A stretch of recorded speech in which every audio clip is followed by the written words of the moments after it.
been wondering where I've been, and I put a little note up on my YouTube page.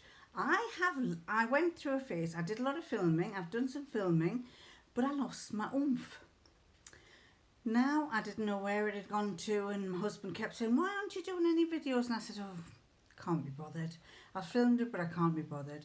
And so every evening I was sitting down in front of the TV, and then the other day I thought, I'm on a can't be bothered-itis phase here, and if I'm not careful, I'm going to get worse and worse.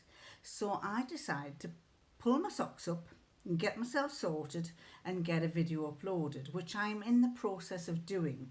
So this that you're going to see now is the one afterwards.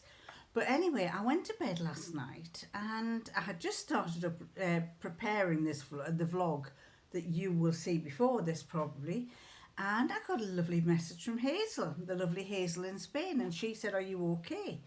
Because I noticed a couple of you always notice when I'm not on, and you start thinking, is she okay? Has anything happened? Has she got COVID? Well, no, I haven't got COVID. I'm fine. I have to say that we did a COVID test. We both are participants in a British thing called Biobank.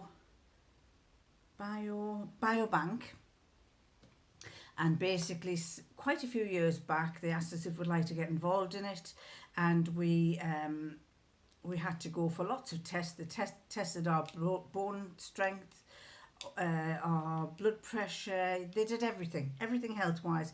Took about 3 or 4 little files of blood out of us. Told us that we would get all this done, but that we wouldn't get results from it because it's for research. So we didn't mind that. And they also did a hearing test, they did an eyesight test, they did all sorts of other things. And of course, every now and again we get interviewed, or we get asked questions, or we get asked to participate. We're a bit annoyed because we were asked to participate if we'd like to go and get an MRI. And hopefully, I need to check it up, but we might still be able to. But it was before COVID, and of course we never got around to doing it, so we might, if it's still available, we might go and see if we can get an MRI. If you can get an MRI, basically they won't tell you the results. They won't tell you results or what happened to it, unless the person doing it sees something really sinister, and then they will let you know. So anyway, we took our blood tests. They sent us a blood test thing to see if we had antibodies. And I got mine before him. His lordship sent away for his first, but for some reason I got mine. And then we realised it's because my surname is D for Dusart and his is W for Waddington. Although we're married, I refused to change my name because I liked my name. And so D came first. I did my blood test and I didn't have any antibodies. And I'm going, I haven't got any antibodies. And he says, yeah. He says, well, that's strange because you've had your vaccination, so you should have some. So I'm thinking, I hope that doesn't mean that I haven't got anything, that that if I get exposed to COVID, that I catch it. But I think it's because once you've had the second dose, I might be showing antibodies. Anyway, mine came the other day. His came this morning. He did his test and he's showing just the faintest amount of antibodies. So he obviously has more than I have. So anyway, what else was I going to tell you? Yesterday we went for a long walk around our favourite castle, Raby Castle, simply because it's open, and because also you can get your coffee and a cake or a sandwich or whatever. And so we went and got a coffee and a sandwich, and when we got there it was absolutely crowded because it's Easter week, and all the little kiddies who had finally been allowed out with their parents were all going on an Easter egg hunt around the castle grounds. And it was actually lovely. I mean, we sat down on a park bench and watched all these people. It was a lovely day. People were picnicking, and children were running around excited because there was pictures of Easter eggs on different parts of the walls in different places. And they had a little chart with about 12 Easter eggs that were on. The pictures had been designed by the local primary schools, and then they'd blown them up and stuck them on walls, and the little kiddies had to find them. And so it was lovely to hear them all screaming and say, there's one, come and follow me, there's one over here. So It was lovely. Although, you know, I mean, at first I thought, oh, golly, there's loads of them. But it was nice. I mean, when you've been confined for so long, it's a bit of a shock to hear all these kids, but it was good fun. Anyway, what was next? I put a little picture up towards the end. I put at the end a few little videos of the castle. You've seen it before, and you're probably fed up with seeing it, but we just love going there. And now then, what else can I say? I'm going to answer some questions. One lady said, I rarely wear makeup. I wear makeup, but I rarely wear lipstick. It's not that I don't wear it, it's that I forget to put it on. So when I look as if I've got pale lips, it's probably because I haven't put any lipstick on. And somebody said, when you've got lipstick on, it's nice. So what one do you use? So I'm going to put some on and let you see. For those of you who are in England, I'm going to use this. I'll have to look at this to see. I don't like putting a lot on, so I put it on my top lip. And then that's it. That's all I do. Top lip, bottom lip. And the two that I wear, this one lipstick can last me for a couple of years because I don't wear lipstick that much. No. And this one is Estee Lauder Signature, it's called. Oh no, Estee Lauder Signature in... Estee Lauder Signature in Lush Rose. I don't know if you can see that. Let me see if I can focus it. Will it focus? No, it won't focus. But it's Estee Lauder Signature in Lush Rose, and that's as much as I've got. I tend to do it flat. Yeah, it ends up being flat when I use it. I don't know why. And the other one that I have as well is a number 7, which is Boots. Again, this is one I haven't used. You can tell I haven't used it because look there. And this is, I'll put a little bit of this on it.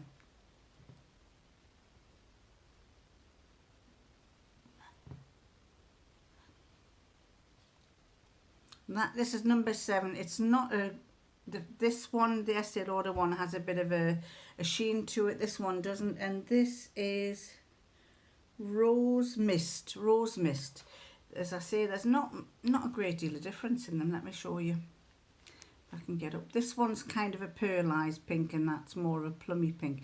It's actually coming out brighter. That one's coming out a brighter pink, and that's coming out more of a browny red.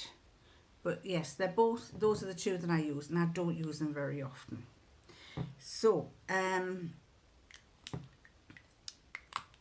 if I go out and I forget them, it doesn't get me worked up that I haven't got lipstick on.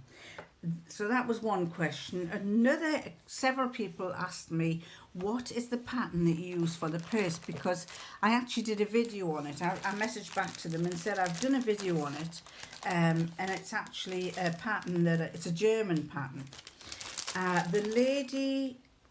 It's a German pattern, and it's by Witzig.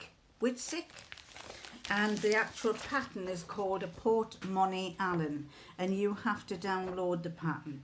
Now, when I first did it, and I was explaining to you in the video, the lady doesn't speak English, and for some reason, if you want to download it, you've got to fill in your address details.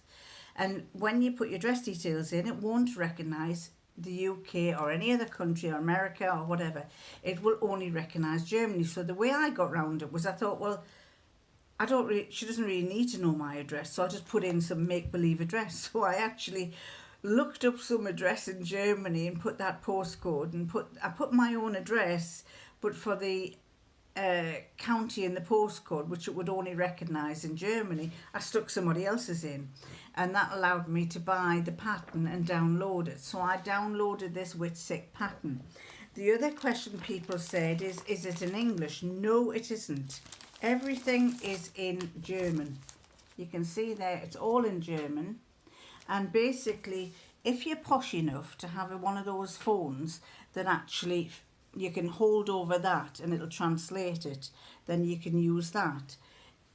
It's quite difficult to go through it any other way, but what you can do as well is, how I came across it was there was a German lady had done a video on it.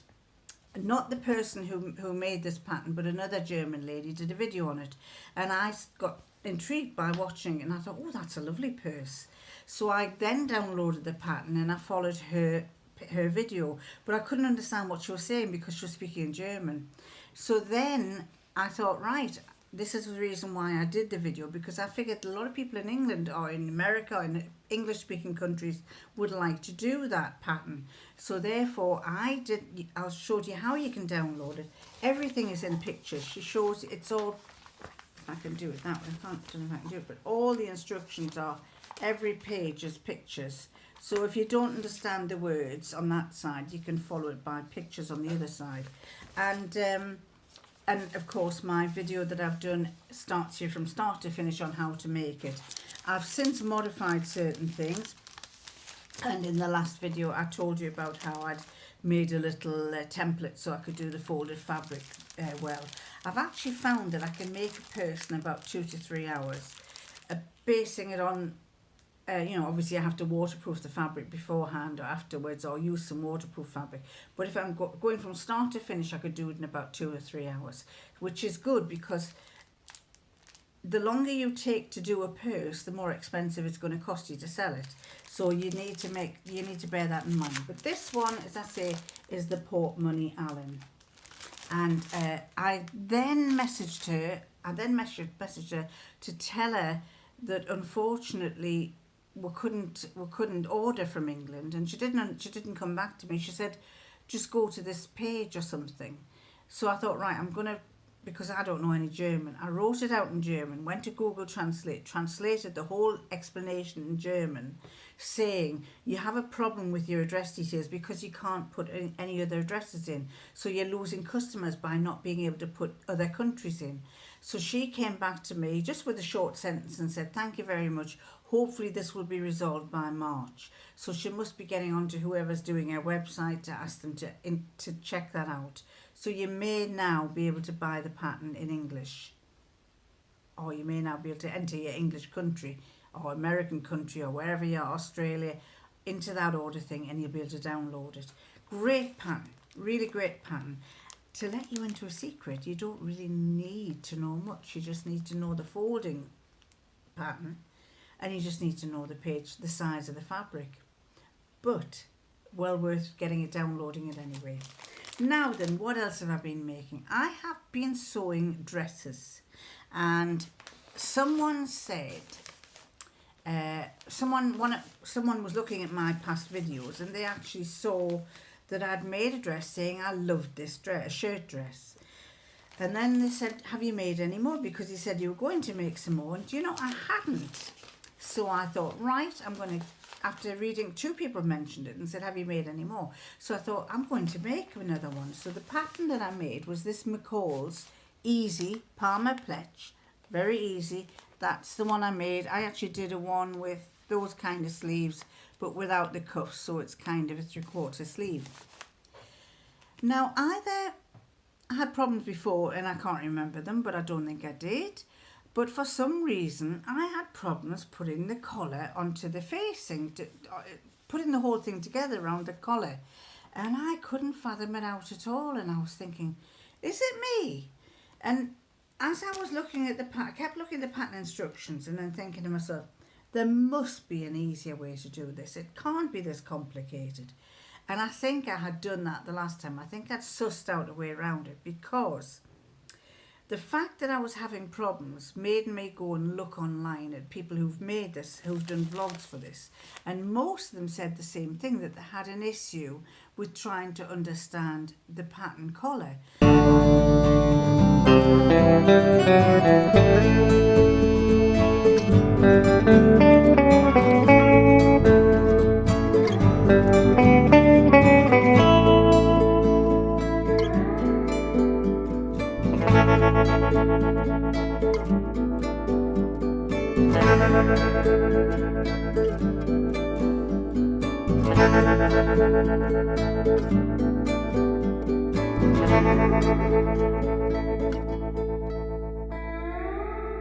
And one person actually said, it says easy, but this, around this bit, it's quite difficult. So I couldn't fathom it out at all. And then I thought, anyway, I think I've made 2 dresses. First one, the collar didn't turn out that well, but you can't tell. I know, you might not know. So I would notice possibly, but common a garden person who sees the dress would say, no, I don't notice it. The second one I made was some jersey that I had. It was actually some year jersey, and I'll tell you about it in the video, but it was year jersey that I didn't like the colour of, dyed it, and then used that. But I didn't have enough of it, didn't I not? So it's the same old patchwork origami type thing, where I had to put an extra bit on the sleeve, and had to use different facing for the back of the collar and a different facing for the neck, for the facing here. And the only downside to that was, on this second one, was that because we're in lockdown, I couldn't get out to get the fabric. And the fabric that I used was a stiff cotton. I didn't like it. It's what I use to line my purses, for the pockets in the purses, and I had to use that. And I wasn't very impressed by it. But I didn't have any buttons, so I had to send away for buttons, and I got a batch of buttons from Amazon. And so now, if anybody wants any buttons, just ask for me, because I've got a ton of them. I've got a load of red buttons, and I don't usually wear red, so I've got a load of red buttons. I don't know what I'm going to do with it. I think I've got 100 of them, and I've got a lot of wooden ones as well. Anyway, so that was the you will see the M6891. It is a lovely pattern. It really is a nice pattern, well worth going for, well worth making. The thing I like about it is that I like the skirt. The skirt's quite flared, and if you've got an hourglass figure like I have, I tend to go out and then in and out. I think it's quite flattering. I didn't make a belt. In fact, I did make a belt for the purple one, and I decided I didn't like it with a belt on. But the red one, which I didn't have enough fabric for, I reckon it needs a belt. So I see that, I've just noticed that's got a black belt, so maybe I could use a black belt on it. I'll have to try and see. But this is what this looks like.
Julie and Helen asked about the heat press that I have.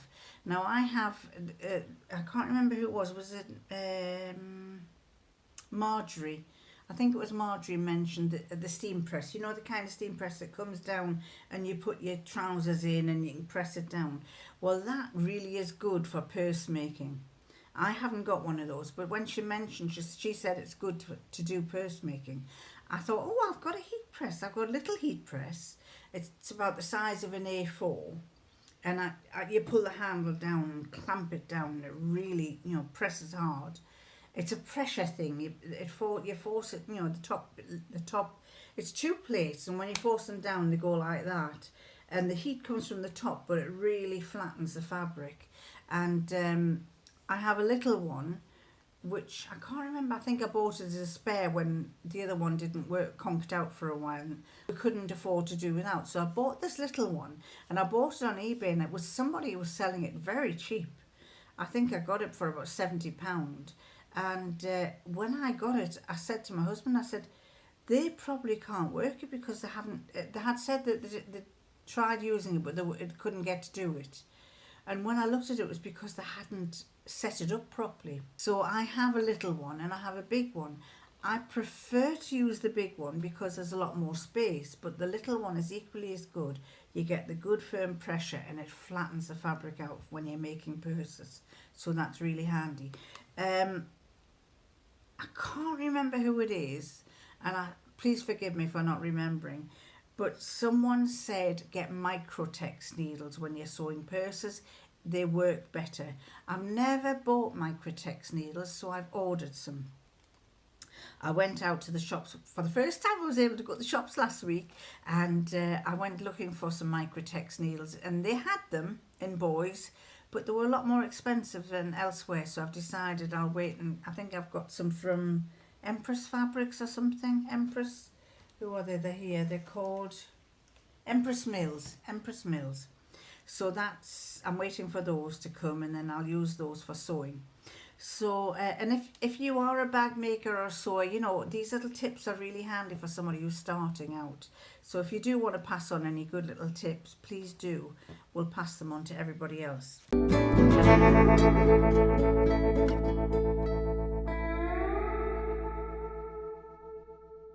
Hi everybody. If you hear some knocking, you can't hear it now. It's a little bit windy. It's flipping freezing. This week we've had beautiful sunshine, absolutely lovely sunshine, but it's been minus 10 degrees and we've been having some snow. So the whole of the UK is not very happy because we had a cold Easter, and this was the weekend that we were going, well, last weekend was the weekend that we were allowed to meet up with families outdoors. And unfortunately it didn't happen outdoors for a lot of people because my son came on the Friday and it was so bitterly cold that we just could not sit outside. So we sat in the conservatory with the doors open, and even that was freezing because the wind was blowing through. But and there's a little tale to tell you about our trip down to see his lordship's mother and trying to set up a portal. Now a portal, for those of you who don't know, is a bit like an iPad. It's a bit like this kind of thing. It sits on your mantelpiece or on a bookcase or a cupboard, and it just stays there, and you get nice pictures that rotate.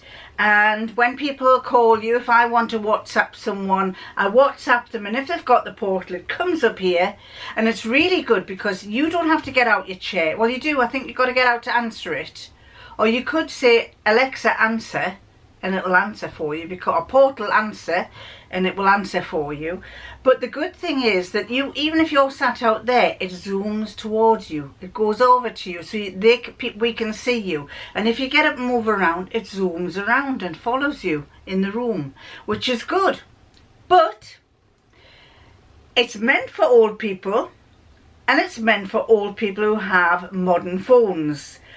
Meant for old people who have phones like this, because what you have to do is you have to set it up on there, but you've got to use your WhatsApp on there to scan the code and so on. But what do you do when they haven't got a WhatsApp, a phone like this, an Android, when they've just got a Star Trek flip-up phone that's probably about 30 years old that can't do anything? And her partner bought this Kindle type thing, which wasn't a Kindle. It was cheap and just a cheap thing, and it's absolutely terrible. We did say to him that you shouldn't have wasted your money on it because he spent about £40 or £50 on it. No, it's rubbish. We can't get anything on it. So anyway, we have to set that up. We went to his mother's to set that up, and there's a little bit about that. Now then, I'm going to reference certain things. Now let me, first of all, I want to tell you about, sorry I haven't answered all your emails. Several of you have emailed me, several of you I still haven't replied to. After my last vlog that I put up, the one about all the gadgets that are for beginners, I got a really long email from Pat Hopper. Thank you very much, Pat. I did read it from end to end. I really did, and I enjoyed reading it, but I read it when I was in bed, because when I finished putting the video up, it was almost our bedtime. So I went to bed, and then I suddenly saw that Pat had written this email, and she was basically telling me all about what's been going on in her life. Pat's brother died recently, and she was a bit upset about that, and she's had other family issues, and she was telling me about what she thought about the gadgets. And you mentioned, Pat, that you weren't sure about putting a magnetic little gadget like that on your machine, because you were frightened it might affect the computer work, the computerization in your machine. So the next day I went and looked it up. Now I have a computer machine, but mine is by no means one of these £3,000, £4,000, £5,000 gizmos. Mine only cost me £500, I think, £499, I think it was. But I use that. I've actually got mine hung on the side where the computer part is, and I've had no problems with it. I actually keep it on the side of my machine where it's right next to where the gizmo stuff is. But I looked it up, and apparently for that to have an effect on your machine, it has to be a big powerful magnet. So I don't think those little magnets will affect it very at all. And then also I read that apparently the magnet, when you have a laptop, your laptop has a magnet that keeps it shut. So when your lid comes down like that, there's actually a magnet there. And the laptop is complete wires and workings in a computer. So if you have that and it's got a magnet, they must feel that it's sensible. Also, iPads often have covers that have a little flap that's a magnet. Your phone has a cover that, some people have phones that have a cover that goes over that magnetizes, and it doesn't affect any of those. So I don't think that little gizmo there, that little seam thing that you've got there, is really going to cause much damage to your machine. And on top of that, would they sell them? Would they be recommended? Would they be giving us free gifts from sewing machine companies? I doubt it. I think somebody would criticise it and say, get that off the shelf. So I have no complaints about that. I've never had any problems with it with my my machine. A lot of you also said, what about an iron? Well, I said tools, and I said, what little tools, what small tools would you have by your machine? So the biggest things that people said were the tailor's ham, but most of you said scissors, and not one mentioned an iron, which is understandable, because an iron, although it's a tool, it wasn't a small tool like what I recommended, and I would have thought that everybody should have an iron, but maybe they don't. So let's ask another question. List below your iron, and we'll see what the popularity of the irons are. But what iron works for you? Let me know, and I'll do another one of those telling you what the best ones are that you recommend. And to add to that, give me two things. Give me what kind of iron you use, and give me the make of your scissors. And then we'll see which ones are the most popular scissors as well. So the most popular irons and the most popular scissors.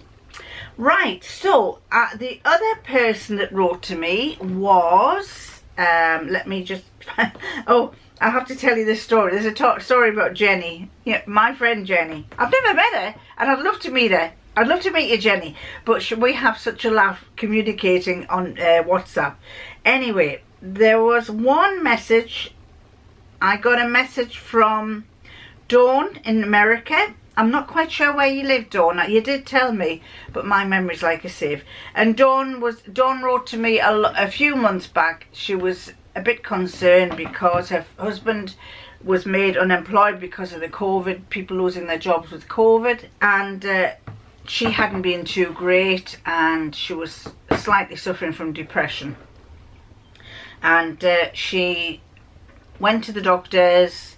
I think there was some situation with them possibly having to be, if he didn't get a job, they would have to leave where they lived and move elsewhere. But to do that, they had to give the landlord more notice. And she was a bit worked up, but bless her.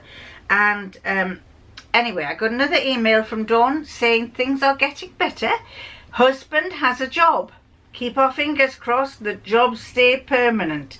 Keep our fingers crossed that the jobs stay jobs, because obviously with this COVID, we don't know what's happening. But if it's anything like in the UK, although there's COVID going around, it's looking like people are wanting they're wanting to employ people.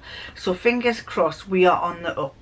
In the UK, we've nearly all been vaccinated, and well, not nearly all. I think we're into my son's been done, and he's 46, so they're in the 40s age group now, and gradually heading downwards to get everybody done. Next week, the shops are going to be open again. Yeah! Not that I bought so much stuff beforehand, I won't want to go. But the shops are going to be open. I don't know if the pubs are. I'll have to check that up. I think the restaurants and pubs are going to be open, I think. And life is going to return to normal. But unfortunately, what we had in the UK is now happening in France and Germany. They're getting a rise, and it's exactly what we had. We've had our peak. Fingers crossed we don't have another one. I think having the vaccine might help. And problem there is that no one will be able to go on holiday abroad until all those countries are sorted. So I reckon the holidays in the UK are going to be really going hell for leather. I think they're all booked up anyway. So we've got 2 holidays booked up in the summer. So there's going to be a lot of bookings. Now my battery is going and I'll have to change it.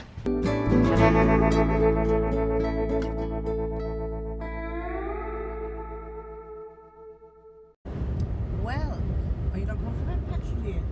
No, not here. Oh, he said he was going to go for petrol. I thought he was stopping here. We are... Oh!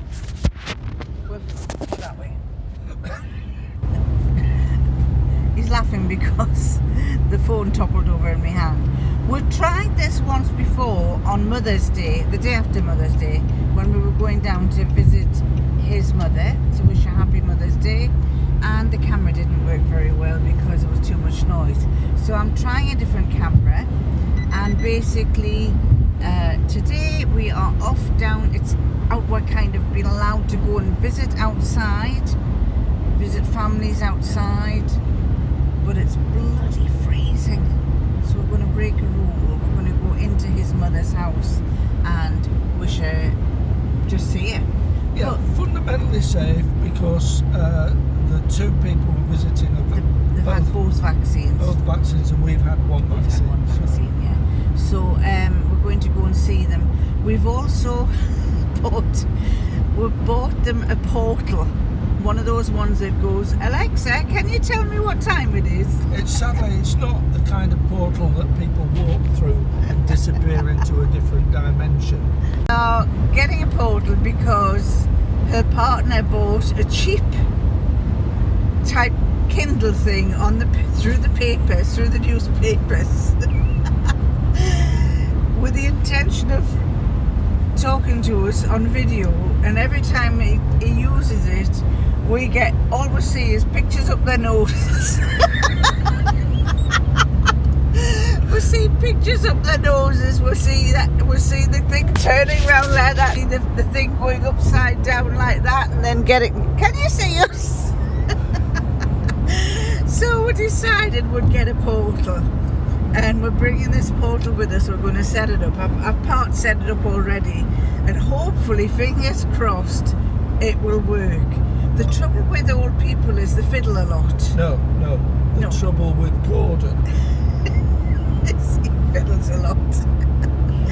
When you put something there, you say, will you leave it there? We actually bought them for Christmas a couple of years ago, we got them one of these photo frames where you upload the photos to it and it plays regularly for them.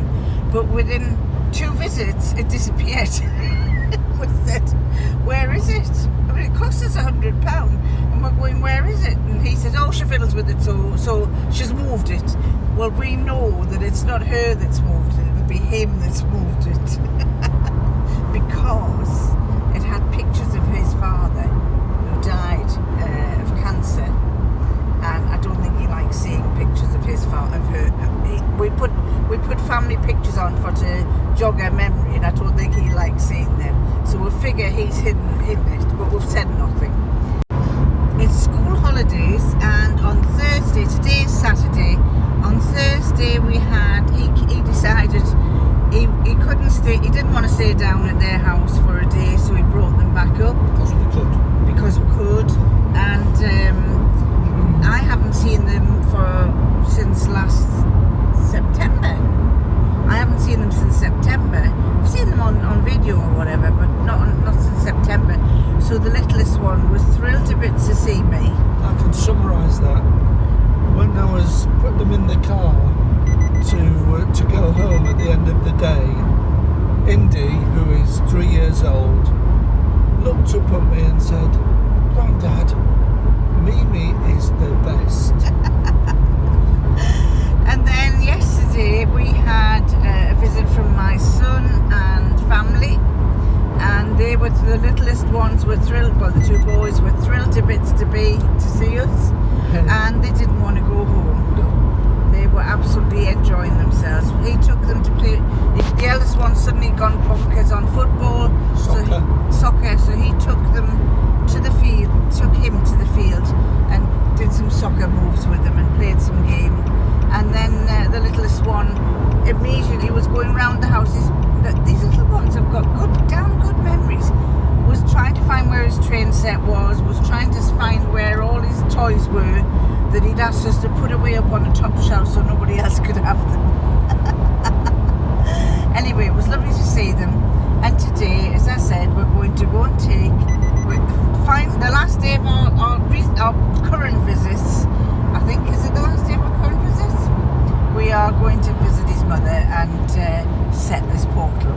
We'll tell you what happens on our way back. Well, he is busy filling with petrol, and he's bought us a Starbucks. We got ourselves a Starbucks coffee to have on our way down. We're actually about halfway down. It takes us about an hour and 15 minutes, 10 to 15 minutes to get there to see his mother. So we decided, he said, I'll treat you to a coffee on the way down, so I am not complaining. The only thing is, silly, I keep calling him stupid boy. He's parked the car the wrong way. Oh no, he hasn't. He said he had. He hadn't. It's the right way. He thought he parked it on the wrong side for the filler, but he hasn't. Oh, he's off to park. I was just thinking, the other day I went and I was wearing a mask, and you know how when you wear glasses it steams up here? Well, I was just thinking, if you put something inside your mask like foil, it would have to be like a protective foil, or so it couldn't be proper foil. Maybe it could, but I don't know if that would wash very well. But if you put a foil across there inside, then that would stop the air from going upwards possibly. So I might just try it. I like my earrings, I like wearing earrings, and I was going to put my multicoloured ones on, and I forgot to put them on. So anyway, flower trees are starting to blossom. Yeah, although I've just passed somewhere they were blossoming and they're not here now. Well, no, you've got that wrong. I've got that wrong. You've got that wrong. They're not starting to blossom. They're coming into leaf.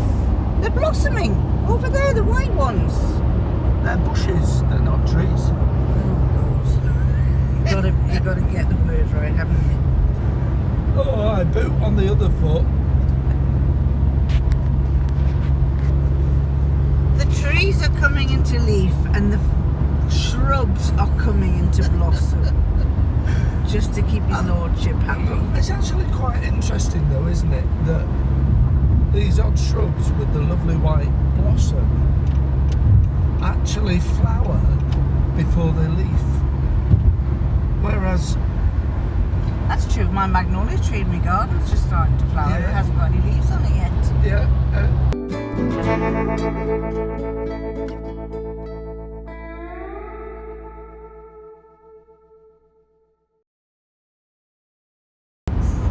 My granddad, who was proper Yorkshire and a miner, lived near Doncaster, and he used that sort of semi-biblical language that Yorkshire, especially South Yorkshire folk, are famous for, where everything's got a thou and a thee.